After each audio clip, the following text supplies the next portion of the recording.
con valentía.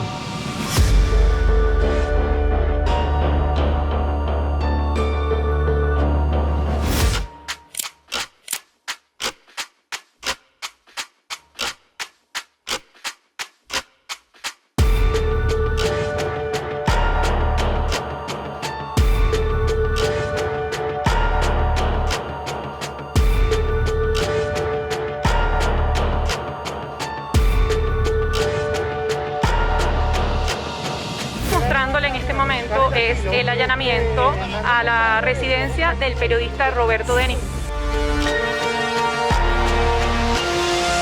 Lo más difícil del exilio es obviamente el aspecto familiar.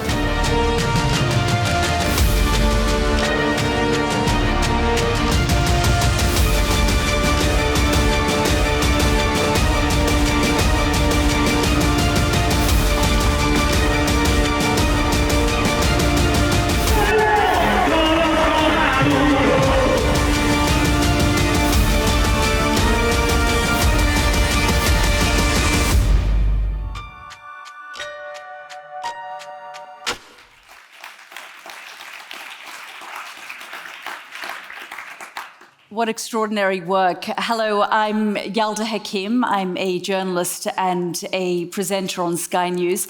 And it truly is an honor to be up here on this stage with these two extraordinary journalists. They really do embody and epitomize the ethos of this summit. They're truth tellers, and as we saw from that video, they have been forced into exile from their home countries. They've faced intimidation. They've faced jail time. Certainly Roberto has, and he's still facing a number of cases against him. So we're going to go through that here on the panel this afternoon. But I also wanted to say that their extraordinary documentary, A Very Dangerous Assignment, has been nominated for an Emmy for Best Investigative Documentary. So congratulations, really well deserved. And if you would like to watch this very important work, there will be a screening on Friday at the Soho Hotel. You can get more information from the Sir Harry Instagram site.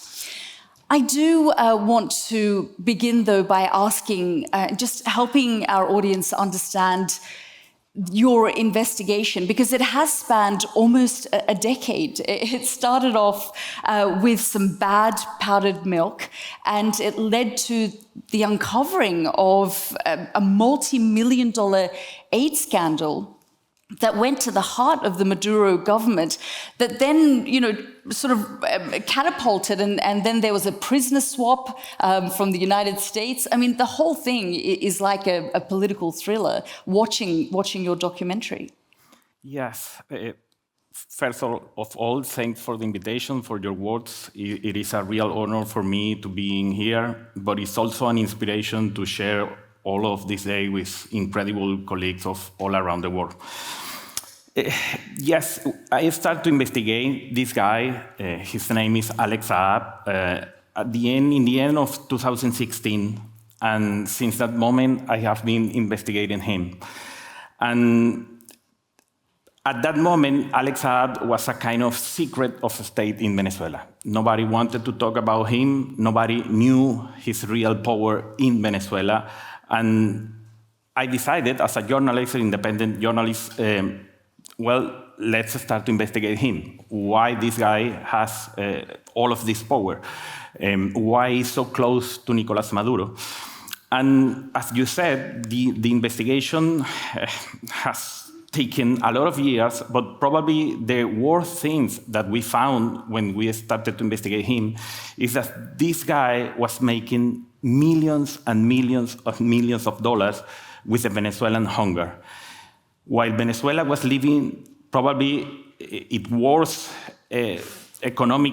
social economic crisis in all of our history, this guy was making money with the Venezuelan hunger, buying food in other countries like Mexico, Turkey, and others, and selling that food to poor people in Venezuela. But it was a very poor quality food for the Venezuelan people, for the poorest people in Venezuela. And just to reveal all of the scenes, those are small scenes of this story, I had to flee Venezuela. In 2018, I decided to get out of Venezuela, and since that moment, I have been living in Colombia, in Bogota, and I continue in exile. I have 2 orders of arrest in Venezuela for this investigation, and in 2020, thanks to the job of Juan Andres, we thought the idea to make a documentary of this story because it's huge. We have written a lot of articles, and then we decided to make a documentary with all the story. Yeah, when you watch the piece, it's the journey of a journalist, but it's also trying to understand the journey of Venezuela. And the corruption, the kleptocracy that exists in Venezuela. Just tell me, Roberto, what did it teach you about the Maduro regime? I think that the most important thing is that the documentary and this investigation reveals the real nature of the Nicolás Maduro's regime. While Venezuela was suffering its worst social economic crisis, this guy, just because this guy is part of the inner circle of Nicolás Maduro, was making money. And I always said that one thing is that we see things in TV, but the important thing happened behind the scene, behind the cameras. And I think that the documentary and this investigation reveals that and exposes the real nature of the Nicolás Maduro regimes, and also reveals the kleptocratic character that Venezuela has now. Venezuela is not a democracy anymore since many years. Now it's an authentic kleptocracy, and Nicolás Maduro and Alex Saab was key actor of this story. Roberto, he said he had to leave the country in order to continue his work because he realized how dangerous the information he was accessing became. Juan, how did you get involved with Roberto's work? Because you essentially then started to follow him and document his work and try and seek justice for the Venezuelan people through Roberto's work. Yeah, so I started working with Armando.info, the site where Roberto works, back in 2018, I think. I have a background on political satire, and we were doing small pieces, short pieces, taking their investigations, who were heavy, very heavy and in-depth, and making short satirical videos about them to reach wider audiences. And as I was working with them, this story just revealed itself as the most important story they were covering. It changed the course of their lives. And I was just like, I started as a fan of the work in a way. I have heard some people, journalists, have this misconception thinking that showing how the sausage is made is boring and nobody wants to see that. I think it's absolutely the opposite. I think the feeling that a journalist gets when he or she uncovers something, you can, with storytelling, you can translate to an audience that same feeling and have that same effect. And journalism makes great stories because at heart, these are detective stories. And this is what I thought that Roberto was doing. I tried to follow this as a political thriller, as a detective story, where the story is not centered on things happening to this reporter or bad things happening to him, but our main character is the investigation itself. And that's what moves the story forward. And whatever happens to us or to him is just obstacles that you have to get by in order to tell this story that in the end reveals how the Maduro regime sustains itself through moving money around to avoid sanctions. That is, we cover that in the film. Or how he buys opposition lawmakers to make the opposition weaker, or how he profits from hunger. So I think that was my main goal as a filmmaker. Do you have regrets getting involved in this? Because when I speak to Roberto, he says, I have absolutely no regrets. I feel this is important, even though I was driven out of the country. But because of your involvement now through the film that you've made and the journey that you've been on, you guys have been working on this. Well, certainly you came in 2019 for the last 5 years this has been part of your life, and you say that you've only scratched the surface of this investigation, that there's another chapter waiting where justice might be served. But do you regret getting involved? Absolutely not. Because you can't go back to Venezuela. I can't go back to Venezuela, and this was, some people do therapy, probably it's better than spending 5 years doing a film, but I wanted to explain to myself and maybe my family what happened to us and why we can't go back. So I think it's a form of trying to understand what happened to us, and I don't regret it at all, and professionally it's been a great experience. You know, exile is hard.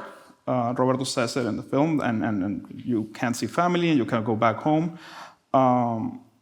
But we had no choice. And one of the reasons why I think Roberto is like a great driver of this story is because when journalists get a lawsuit and they get threatened with jail in our countries in Latin America, several things happen.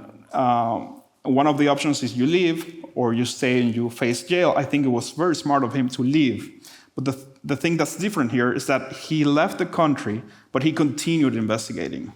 And that's like, how can you not tell the story? Like that's, being from Venezuela, it's inevitable for us.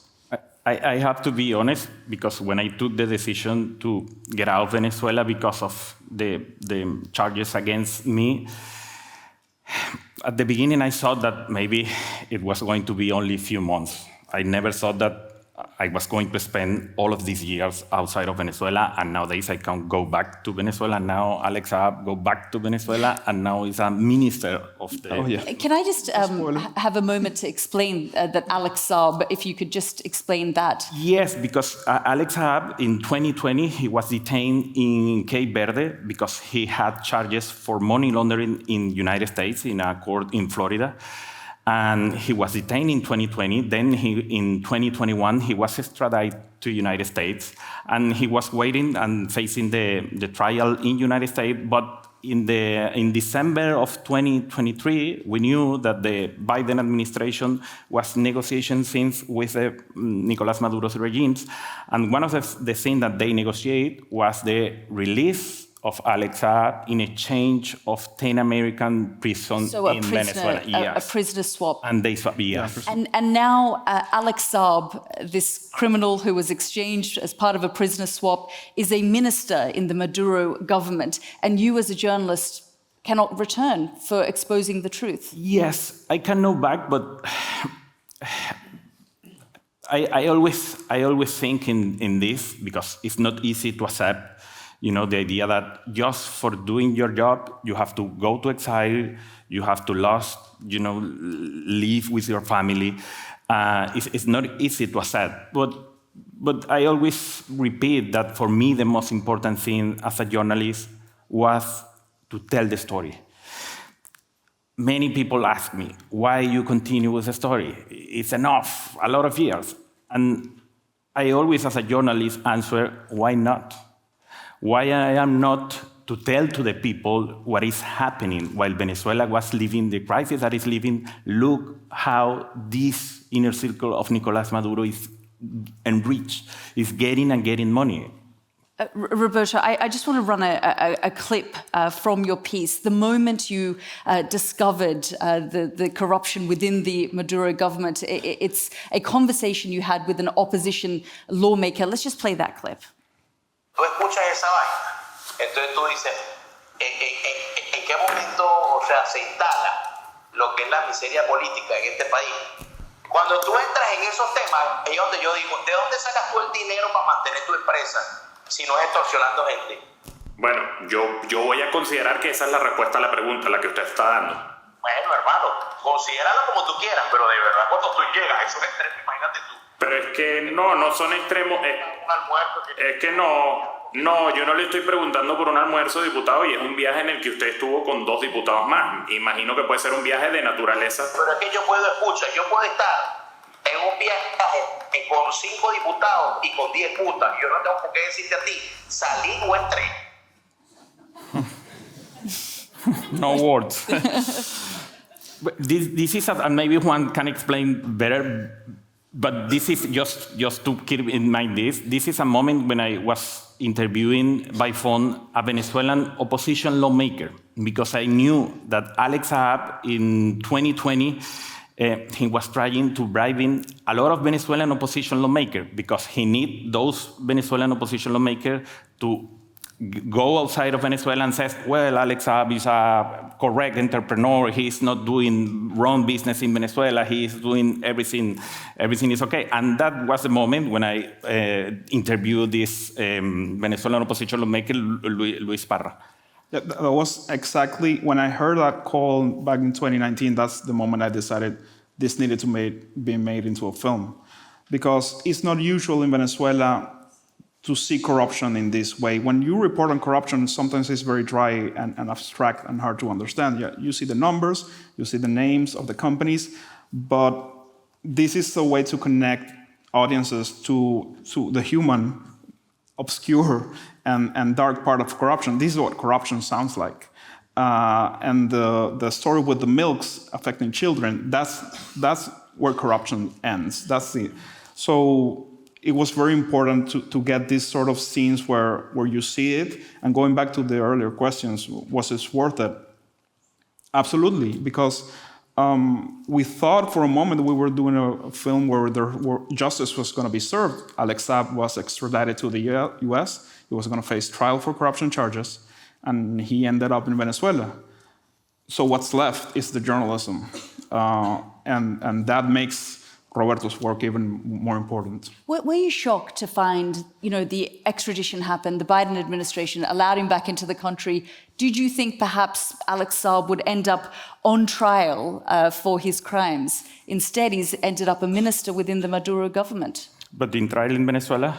No, because in Venezuela there is no rule of law, there is no independence of the judicial system, and this guy, even the former national prosecutor that was part of the system, said that Alex Saab was a kind of frontman of Nicolás Maduro. It was clear that Nicolás Maduro was going to receive him as a hero, but I never thought that he was going to be Venezuelan minister, because something that is very interesting is that Alex Saab was born in Colombia, and it's illegal that he being a minister in Venezuela, because he wasn't born in Venezuela. I never thought that, but what is clear, and the documentary I think that shows that, is the connection between money and political power in the Venezuelan revolution, and that is the key Alex Saab, Nicolás Maduro.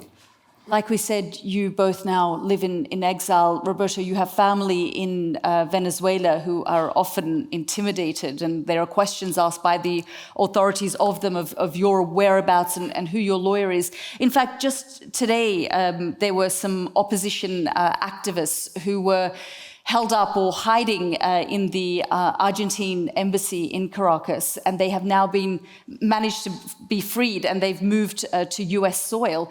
But it does just underscore the fact that this regime continues to attempt to silence any form of dissent. It's so difficult to explain outside of Venezuela. But for me, the main reason, as I said, is Venezuela now is a kleptocracy. I think that many people outside of Venezuela make a big mistake trying to read the Venezuelan situation just in political terms, just if left or right. Venezuela is not about that. There are a lot of human rights violations. There are no freedom of speech. Political leaders in prison or in exile. It's so difficult to imagine a change. We saw last year the presidential election. There was a big electoral fraud. Everybody knows that it was a big electoral fraud, and it doesn't happen different. And that is the thing, because these political party, if you see Hugo Chavez first and then Nicolás Maduro, they have 25 years in power, and they don't want to leave power. They want to continue in power. It's just the revolution. The only objective is keep the power. At whatever cost, including yes. Exploiting the hunger of the Venezuelan people. Yes. Juan, I just want to get some clippings of some of your headlines, because of course From the satire? From the satire, because that's your sort of original bread and butter, and we'll get those up. Help us understand some of this, and whether Sorry. whether they found this sort of thing funny in Venezuela, and why you still exist. Well, I think satire is a form of journalism. I think it's opinion journalism in a way, and I think it really connects to tell the story of Venezuelans in a different way. We get to the issues. When you see a Chihuahua Bipolar post, you always have a link to the actual news that we're referencing, and I think in a way doing satire is not that different to doing investigative journalism, because in a way you're skewering power, you're punching up, never down, and you're trying to make people understand what's happening. And to make this more magical surrealist realismo mágico, when the film, the trailer for the film dropped, the Maduro administration started accusing Roberto of being part of the same corruption scandal that he was reporting on. This is like a Chihuahua post, but it's real life. Yeah, and that's become your reality as well. These cases that they have against you, defamation cases and accusations that you're somehow linked to the organization that you were, or the scheme that you were actually investigating, and you live outside of the country. Yes, but according to some information that has some terrible intention, that the Venezuelan government is trying to put against me an economic charge to try to make an extradition to Venezuela and through Interpol or other organizations, international organization. That is the reason. It's crazy. It's even stupid. But yes, they do it because they can do it. They control all institutions, control judicial system. It's so easy for them to do it.